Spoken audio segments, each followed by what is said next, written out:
when it comes to weaning the pigs and finding the adequate stock that will go for sale that you want to give to a potential breeder, what are you looking for with red wattle in terms of body conformation, even at an early age like this?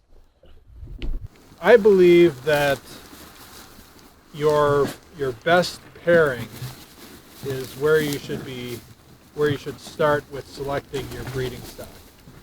And this goes back to being raised in a dairy farm where your best cow, every time she gets bred, you're praying for a heifer. And it almost doesn't matter what that heifer looks like when it's born or anything about her. You just have really high hopes because her mother was such a great animal. And when I have a litter of registered red wattle pigs and they're out of one of my best sows, even if they don't all look like the best pig, I have more confidence that they're going to go on to have productive lives than the best looking pig out of my worst sow. So it's my worst pig from my best sow I have more confidence in than my best pig from my worst sow, if that makes any sense. That pairing, the parentage is more important to me than the actual individual pig when it comes to selecting breeding stock. But obviously when you belong to an association, they have breed standards and they all have to meet breed standards to make them registered. But not everyone is looking for registered stock, so anything out of my best parentage that doesn't have, I don't know if you can see here, one that doesn't have wattles. That one there, this one here, this one is missing a wattle. Maybe it's missing both wattles. So obviously this one can't be registered. I'm trying to think of another pig here that might not. So this one here's got a tag on her. She's got both wattles. So that one I think I tagged to make sure that she was a registered pig.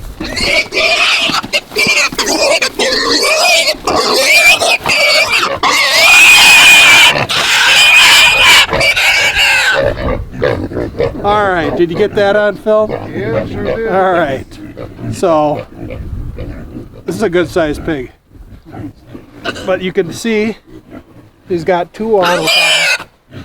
Okay, so that's very important for the registry. Then I don't know if we're going to be able to see teat line on this, if she's going to freak out on me. You can also look at the feet. Look at her teat line. They should have enough teats, and they should be evenly spaced. So we got 1, 2, 3, 4, 5, 6, 7 on that side. 1, 2, 3, 4, 6, 7 on this side. So she's got the right number, but this one, I don't know if you can see this, but that's a blind teat. So, in larger herds of commercial stock, they probably wouldn't keep that, because that is, that's an imperfection on it, that it has one teat. I don't know if that's a true blind teat, but it is definitely smaller than the rest. But otherwise, that's a good looking hog, and she does have the right amount of teats, and they are, evenly spaced. So I would call that a registerable animal.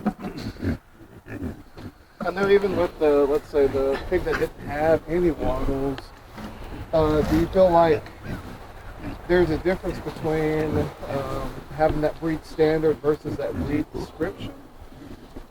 Well, in the breed description, it does say, you're talking about the Livestock Conservancy's breed description or the associations, because there's rules for registration, there's breed standards, and there's also, I think, a breed description somewhere. But in the breed standards, it's many different things that it talks about ear set, it talks about body conformation, not just the wattles, not just the teat lines, but there's a lot of different things that go into selecting a pig.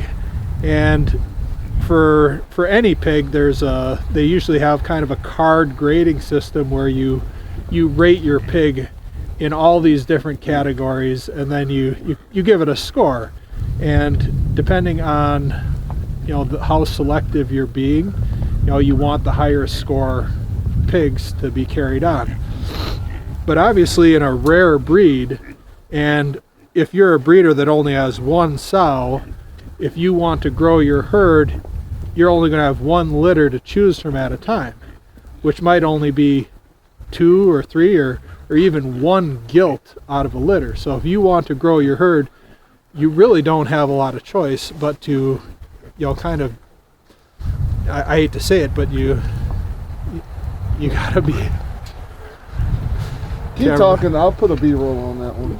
You really gotta accept what you're given. You can't just say, well, I'm not going to breed that pig because its wattles are not the same exact size. Because I don't know if you can see that on some of them, but their wattles are 2 different sizes or 2 different shapes. So that could be considered a disqualification. Uneven teat lines, that could be a disqualification. Where the color is not uniform, where they might have more blonde on their face, or they have black in their tail. These are all different things where if you wanted to go through and be picky, you could exclude 95% of the pigs born in red wattles specifically, because there are so many breed standards in them. Unlike a white pig that, like a Yorkshire, to have a purebred Yorkshire, it's pretty much based on the parents. It's a pedigree system, similar to dogs, where if your parents are registered, the babies are registered. Red wattles are different, where they have a lot in the breed standards where they can, a person just entering in it could be easily confused and just not register anything because their animals aren't good enough. And it's just that, it's not that they're not good enough, it's just that they're not perfect. There's no reason to be excluding animals because they're not perfect. Obviously anything that has a defect, or if they are missing wattles, or they've got crazy looking ears, some of them have different ears. This one here has got some crazy looking ears. His ears kind of go back a little bit. They got a crease and they go back. That one over there has one lopped forward and one sticking straight out. It's just a lot, that's why I paused when you asked me about, what do you look for? What do you look for in a pig? It's like, man, that's a loaded question.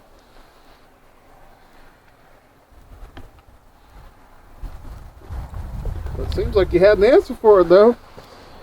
10 different answers. All right. I think that's good for